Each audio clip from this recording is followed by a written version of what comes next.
Es un código especial que generaron en esa comunidad lingüística que tenían las mismas necesidades. Entonces es un código como el código Morse o algo así como que es generado, se llama artificial por eso, porque no es como habla natural, pero es un código específico. Ahora, si eso se va gramaticalizando o lo que sea, se vuelve parte de la lengua, pues ya podemos decir, dependerá cómo se use. Solo se vuelve una diglosia real si se vuelve otra lengua o otra variante, o sea, para eso tiene que desarrollarse muchísimo. Este tiene como una respuesta muy específica, ¿no? Es como el grado de cuidado que hay que tener de veracidad de la información, ¿no? ¿No son como los pidgins? Creo que le conocen así. ¿Cuál es esa? No, esa es otra cosa, pero había una pregunta por aquí. No, bueno, nada más era sobre esta situación inglés-español, sí, ahí se podía hablar de un bilingüismo coordinado. Ajá. Por las sí, lo que pasa hace rato. Sí, lo que pasa es que, claro, depende del nivel de bilingüismo de cada individuo, es decir, la comunidad bilingüe sí, se puede decir que como fenómeno tiene un bilingüismo coordinado, pero sus individuos no todos tienen el mismo tipo de bilingüismo y no todos pueden generar el mismo tipo de cambio de código. Entonces se ha ido a estudiar, por eso digo, o sea, la explicación que di fue como a grandes rasgos, porque si no nos va a dar tiempo de avanzar, pero hay grados, o sea, hay gente que domina más el español que el inglés y entonces hace un cierto tipo de cambio de código y no otro, etc. Los que realmente tienen un bilingüismo coordinado pueden generar una tercera gramática, y como comunidad es lo que se dice que sucede. Bueno, lo de los pitchings lo voy a contestar muy rápido porque ya tenemos que avanzar. Los pidgins son, por ejemplo, en lenguas, cuando han habido colonizaciones, por ejemplo en Haití, ustedes saben que hay lenguas criollas, bueno, una lengua criolla, y entonces lo que pasó, o en la Guadalupe, hay otra, o en Martinica, ¿no? Que son estas islas. Lo que pasó es que en Haití llegaron los franceses, impusieron su lengua como lengua dominante, pero nadie entendía francés. Entonces no había interlocutores, ¿no? Entonces, y además la gente que venía con ellos eran africanos esclavos de diferentes lugares con diferentes lenguas, entonces entre ellos tampoco se entendían, no todos.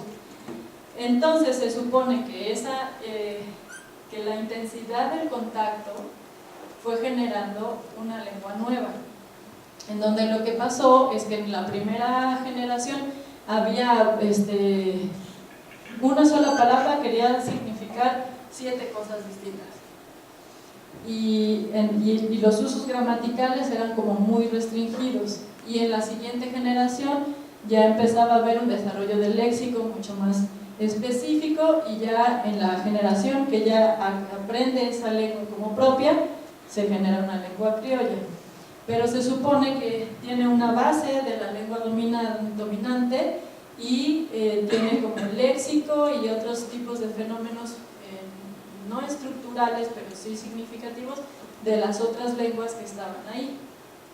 ¿Sí? Ok, entonces, esto lo vamos a pasar porque si tenemos tiempo volvemos aquí. Bueno, entonces hay estudios específicos sobre el bilingüismo individual y el comunitario, en donde se han hecho estudios cuantitativos específicos para ver la influencia de lo individual y lo colectivo, y se ha encontrado que, por ejemplo, Poplak y Sankoff en el 84 hicieron un estudio sobre los préstamos lingüísticos entre los puertorriqueños bilingües de Nueva York. Vieron el uso de los préstamos en lugar de las palabras nativas y su adaptación lingüística, incluyendo la fonológica. Esto estamos hablando en español, ¿no? Los préstamos del inglés en español en la comunidad. Y los resultados fueron que mientras más joven es un hablante o más bilingüe, más utiliza préstamos, y más un préstamo es frecuente, más va a ser adaptado. Y esto fue viendo un bilingüismo individual. Después ellos se dijeron, bueno, y si comparamos entonces el bilingüismo colectivo frente al individual, ¿qué va a pasar? Entonces fueron a 5 barrios de francófonos con diferentes grados de habla del inglés. Entonces tenían 5 barrios en donde uno, el habla mayoritaria era el inglés y el extremo era el habla mayoritaria del francés, y en los otros tenían grados distintos, ¿no? Compartían el prestigio y el uso del francés con el inglés.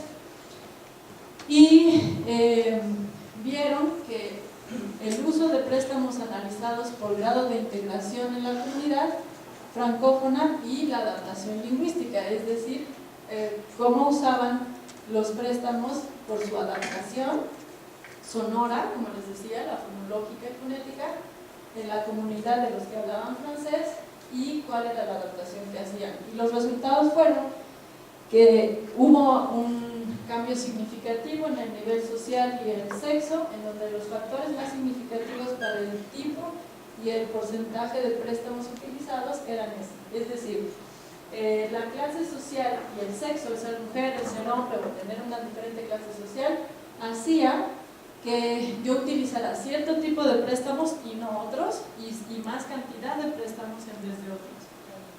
Y la adaptación dependía del nivel de bilingüismo individual y colectivo en el barrio de residencia, siendo el bilingüismo colectivo el más importante de los dos. Es decir, cuanto más francófona soy o hablo francés, menos préstamos voy a utilizar del inglés, porque yo tengo una posición mucho más positiva hacia el francés que hacia el inglés, y al contrario hacia el otro lado. Y eso era más significativo dependiendo del barrio al que yo vivía, es decir, la actitud dominante de mi grupo, que el hecho del nivel de bilingüismo que yo tuviera. Y eso lo que hace es confirmar que la comunidad lingüística, o sea, es decir, el bilingüismo colectivo, tiene una gran influencia sobre las adaptaciones de los préstamos que les mostraba. Entonces, por ejemplo, en un estudio de caso de la adaptación de los préstamos en náhuatl de la Sierra Norte de Puebla, un ejemplo básico de esto es el náhuatl. Algunas variantes, no todas, pero en general no tiene el fonema D, sino que más bien tiene T. Tiene todos, bueno, es que hay una cosa que se llama alfabeto fonológico internacional, y a través de eso se buscan los inventarios de los sistemas sonoros de las lenguas. Entonces, en el náhuatl no existe esta, pero existe otra que es sorda. Entonces no les voy a explicar la diferencia, pero crean. Entonces, cuando está este sonido en la palabra doctor de los préstamos, cuando se adapta, puede ser adaptada como doctor o quedarse sin adaptación. ¿En su comunidad la adaptan de otra forma? No, con la D. Con la D, la dejan así. También había casos en donde se adaptaba como locutor o así, y eso depende de rasgos estructurales de la lengua, del náhuatl, que genera cambios para que entre la nueva palabra.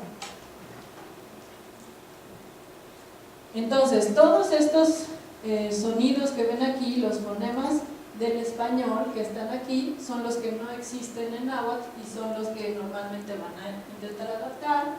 Y como decía el compañero, en náhuatl la U es un alófono de la O, es decir, no existe como sistema, sino que ocurre junto con la O. Entonces hay O-U y no pasa nada, los funcionan más o menos de la misma forma. Y en la estructura silábica no podemos tener dos consonantes como en el español juntas, ni dos vocales tampoco. Entonces, se generan diferentes tipos de cambios en la adaptación. Esta es la palabra en español, es burro, y puede ser adaptada como puyo, por esta señora Constantina de 43 años, o burros, como bullos, por Micaela de 53, burritos, como burritos, por Manuela de 37 años, o burro, dejarlo sin adaptación, por Rosy de 27. ¿No? Todas esas posibilidades hay. Este es un ejemplo de lo que les estaba contando de diglosia, en donde en Tajcotepec, en esta comunidad, ahorita les voy a mostrar un mapa. La primera sección, o sea, es una comunidad. Este es el croquis, ¿no? No lo hice yo, lo hicieron unos ingenieros, y porque a mí no me habría salido también. Entonces, esta es la comunidad, y este que va aquí, que es verde, es un río que la divide a la mitad, por eso se llama Tajcotepec, que es Tajco, mitad, Tepetzel. Entonces está así, ¿no? Es como así la geografía. Entonces esto genera que de este lado haya un primer sector y en este otro un segundo sector, y ellos dicen que es su sección donde viven, la primera o la segunda sección. La primera sección tiene mucho más contacto con el español, como pueden ver en las zonas rojas, que no son zonas rojas, sino son la casa comunitaria, la escuela, el Diconsa, la tienda, etcétera, que son los lugares públicos que tienen contacto con las autoridades, con los maestros, etcétera, y son donde está el español presente. Y del otro lado no hay casi ningún punto de vínculo con el español. Como ven, aquí hay un camino que se bifurca, entonces es cierto, bueno, esta es la entrada principal, y es cierto que, por ejemplo, los vendedores que van en el coche con el altoparlante, sí pasan por aquí, sí pasan hablando español y eso, pero no hay como espacios físicos establecidos, ¿no? Entonces, la idea es que de este lado hay mucho más contacto con el español y de este otro mucho menos, y es cierto, había más monolingües de este lado en náhuatl que de este otro, por lo que la hipótesis es la adaptación hacia los sonidos del náhuatl, de los sonidos externos, es decir, del perro a pello o dejarlo como perro. De este lado iba a ser mucho menos adaptado, o sea, integrado al sistema náhuatl, y de este otro mucho más, porque eran mucho más conservadores y tenían mucho más, conservadores en el sentido de que mantenían mucho más la lengua y los usos, ¿no?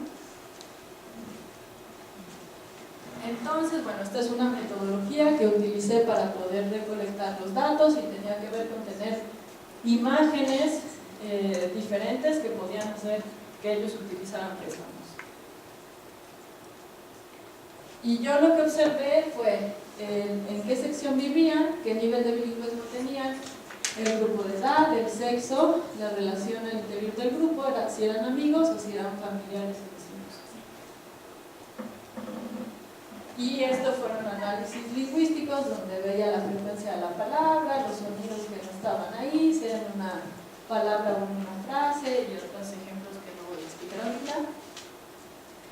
Y los resultados mostraron que hubo un 16% de integración de los préstamos hacia el náhuatl, lo cual es bajo, como pueden ver, porque de un 100%, 16 de adaptaciones es bastante poco, y una variabilidad de adaptación por hablante muy amplia, en donde el mínimo que se hizo fueron 5% de adaptaciones de un hombre más bilingüe de 37 años que vivía en la primera sección, y el máximo fue de 62, o sea, es muy amplia la diferencia, es decir, dos hablantes de la misma comunidad que viven en los sectores distintos pueden casi no adaptar nunca un préstamo o adaptarlo mucho más de la mitad de las veces que hablan, ¿no?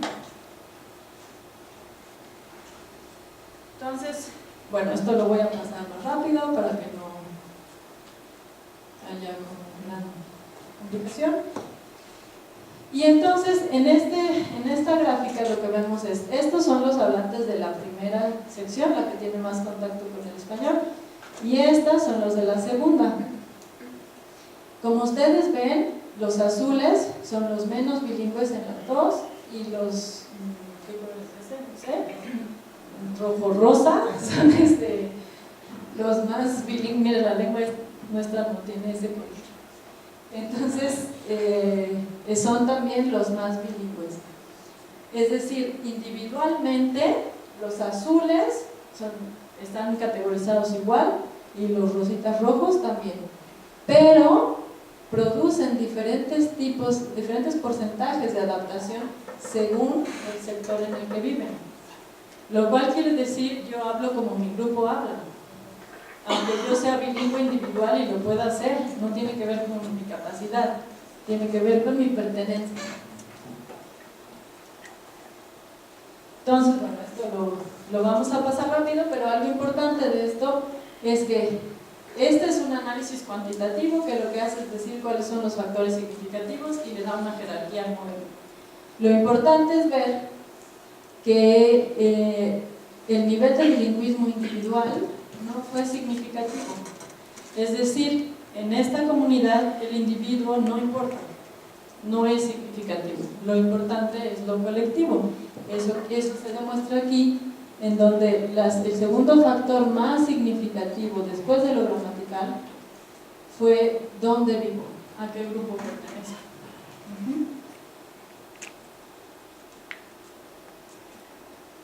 Entonces, algo importante de este estudio es que no hay una estricta jerarquía entre factores lingüísticos y sociales, sino que se entrelazan, y que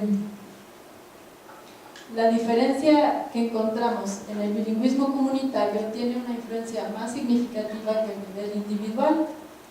Y en estas otras investigaciones, como la de Poplack, que eran de los barrios de los franceses, coincide, y con Frisner no coincide, luego les explico por qué.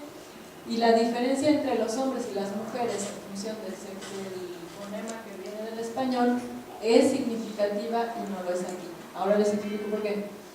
En este caso, Frisner lo que hizo fue estudiar una comunidad en Montreal, en donde no eran un grupo, sino que eran individuos aislados, entonces no tenían una pertenencia al grupo. Y en Montreal la sociedad no favorece lo colectivo, sino lo individual. Entonces no importa cómo habla el grupo, o sea, importa cómo habla la red social, en qué contexto, etcétera, pero no la comunidad en general. Y entre los hombres y mujeres en Montreal realmente no hay una gran diferencia, pero en la comunidad náhuatl donde trabajé sí la hay. Entonces lo que nos muestra es que la estructura comunitaria influencia la adaptación o no adaptación de préstamos, y eso quiere decir que lo que define cómo hablamos es la estructura y los valores y las creencias de mi comunidad, y yo hablo según cómo pertenezco al grupo al que pertenezco. ¿Sí? ¿Vamos bien? Entonces, una de las posibles consecuencias del bilingüismo, pero no es la única ni necesariamente, es el desplazamiento lingüístico.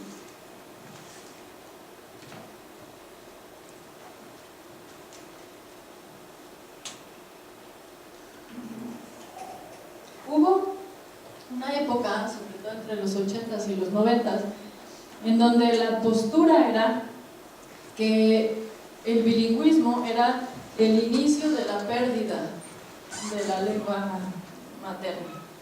Entonces, cuando empezaba a haber bilingües es porque al final iba a haber un desplazamiento completo de la lengua de origen.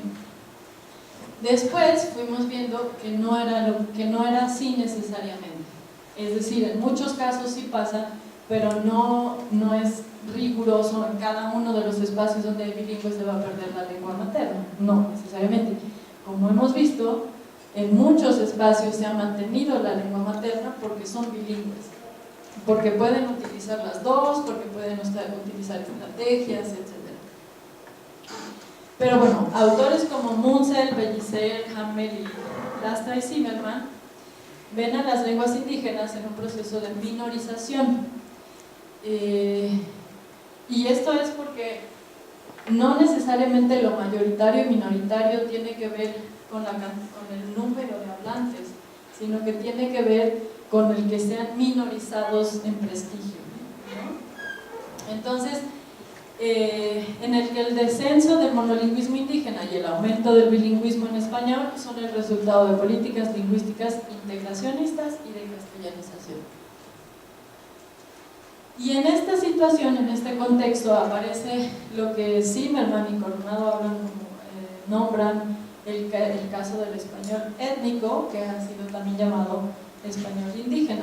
En mi opinión mal llamado, porque es un poco como habíamos visto al principio, ¿no? Todo lo indígena va al mismo lugar, aunque venga de lenguas indígenas distintas, ¿no? Es decir, un ejemplo es cuando llega alguien que su lengua materna es el inglés, otro su lengua materna es el francés y otro el italiano, nosotros distinguimos diferencias muy claras cuando hablan en español, o sea, no es lo mismo, pero no decimos que todos hablan un español extranjero, sino más bien, pues ese es gringo, y ese es francés, y ese es italiano, y hasta tiene caché.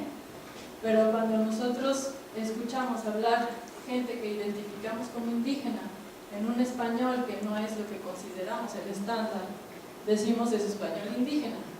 Y eso tiene una implicación de español mal hablado, pero no tiene una identificación del origen de cada uno de esos tipos de español, ¿no? Que además después se vuelven españoles regionales, ¿no? O sea, el español de un italiano no se vuelve un español regional, no aquí, al menos que yo sepa, si saben me cuentan, pero no ha pasado así, ni el español de un americano, etc. Pero el español étnico sí se vuelve español regional, es decir, yo tengo una comunidad en donde originalmente se habla náhuatl, somos monolingües, la siguiente empieza a ser bilingüe, la siguiente tiene cada vez más hablantes de español que bilingües o monolingües, hasta que ya no hablan la lengua. Hay muchos casos así, por suerte no son todos, pero esa variante nueva de español surgió por el náhuatl, porque como ustedes saben, a los pueblos indígenas o originarios no se les ha enseñado escolarizadamente el español. No hay clases de español como tal. Las escuelas bilingües no enseñan español en las comunidades, sino llega el maestro y hablan español, y punto, ¿no?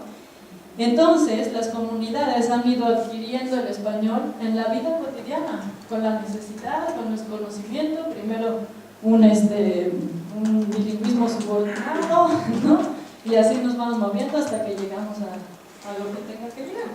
Entonces fue el conocimiento de monolingües que se vuelven bilingües y que transmiten a otros su conocimiento de español, lo que generó esas nuevas variantes de español que tienen interferencias de las lenguas indígenas, es decir, su estructura está permeada y generada por esas lenguas originales. Y se vuelven lenguas regionales. Un ejemplo es esto que vemos aquí. Este es un ejemplo de una chica de Tajpotepec que me estaba contando algo en español. Entonces, no lo sabemos ni qué signifique ciertas palabras del español. O sea, que sí lo hablamos el español, pero no lo sabemos, las palabras importantes, qué es lo que quiere decir en náhuatl. O sea, por ejemplo, Estados Unidos, ¿cómo se va a decir en náhuatl? Justicia, no lo sabemos. Entonces, nosotros vemos que los ejemplos marcados en rojo son los usos redundantes del crítico lo del español, mientras que los subrayados, estos que están aquí, son muestras de un uso estándar del español. Sí. Disculpa, ¿y esa terminología, esa manera de referirse a esa variación del español, no es un tanto, se usa, digamos, dentro de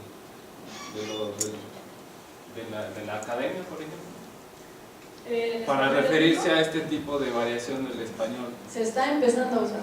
O sea, y no es un tanto, porque por ejemplo, para mí como que me puede figurar como a racismo. ¿Con el nombre? Ajá, porque por ejemplo, no se referencia así el inglés, ¿no? Simplemente se dice, es que es inglés extranjero o es Pero sí lo han hecho. Y digo, sí lo nombran diferente como el español afroamericano, digo el inglés afroamericano, etcétera. Pero creo que tienes razón en que hay que tener porque cuidado ahí con ya es con la una referencia terminología. más a una cuestión sociológica que en sí una práctica lingüística, una cuestión discursiva, ¿no? Sí, yo estoy de acuerdo contigo, o sea, justamente hay como diferentes formas de nombrarlo ahora. Está el español étnico, o por ejemplo se dice español náhuatl, español otomí, español no sé qué, y es para referirlo como un fenómeno específico, no como un fenómeno de la lengua en específico, ¿no? Como el Spanglish, por ejemplo, o ese otro tipo de cosas. Y justamente porque es la forma en la que se ha podido empezar a hablar del tema y empezar a discutirlo. Cuando se llama, en mi opinión, español indígena, es como mucho más sacarlo de, o sea, poner, la verdad me da lo mismo como se nombre. En realidad lo que me parece importante es cómo se entienda, ¿no? Y qué estatus se le dé a esta forma de hablar, que a mí me parece válida. O sea, cuando esto se vuelve un uso colectivo, o sea, cuando esta es la variante, yo no podría decir, de hecho no puedo decir que esto que estamos viendo, este ejemplo, sea la variante del español de Tajkotepec, porque en Tajkotepec no hay una variante de español, porque como grupo no hablan español.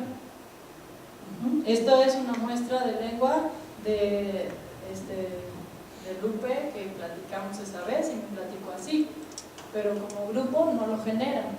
Pero sí hay muchos casos en comunidades en donde ya son monolingües del español, que esa es su lengua y tiene un uso estándar y tiene marcas que no concuerdan de género, que forman parte del sistema y que yo no veo por qué no pueden ser reconocidas como una variante regional sin que sean desprestigiadas. Y hay muchas discusiones al respecto en donde se dice, bueno, ¿y qué se enseña en las escuelas? ¿Y cómo se manejan esas variantes? ¿No? Porque un poco lo que se ha buscado es decir que todos tenemos que hablar un español estándar para que nos entendamos, etc. La cuestión es que el español estándar no lo conocemos. O sea, ¿estándar para quién? ¿En qué contexto? O sea, el español estándar en el Congreso, yo no lo conozco. No tengo el léxico, no sé cómo se habla ahí. Me tengo que quedar un rato para entender cuál es la jerga de esa zona. Conozco el que tengo aquí, pero no es un estándar en donde todos manejamos lo mismo, ¿no? Entonces, está en discusión, es una discusión abierta. Mi forma de ver esto es que es justo que sean reconocidos como variantes distintas, porque, o sea, el español del norte nadie dice que sea mal hablado, ¿no? Bueno, solo si te peleas con los del norte, pero no se ve así como tienen que hablar bien y son no sé qué, con todas estas creencias negativas, ¿no? Entonces, y muchos de los autores dicen que este tipo de español tiene una riqueza interna muy grande, porque al ser desplazada la lengua, al menos lo que sí queda es el contenido en la otra, ¿sabes? O sea, es decir, se desplaza la lengua, pero al menos la estructura se quedó, ¿no? Es como un poco lo que proponen. No lo sé, este es un tema como muy nuevo que está en el aire y en discusión de cómo manejarlo.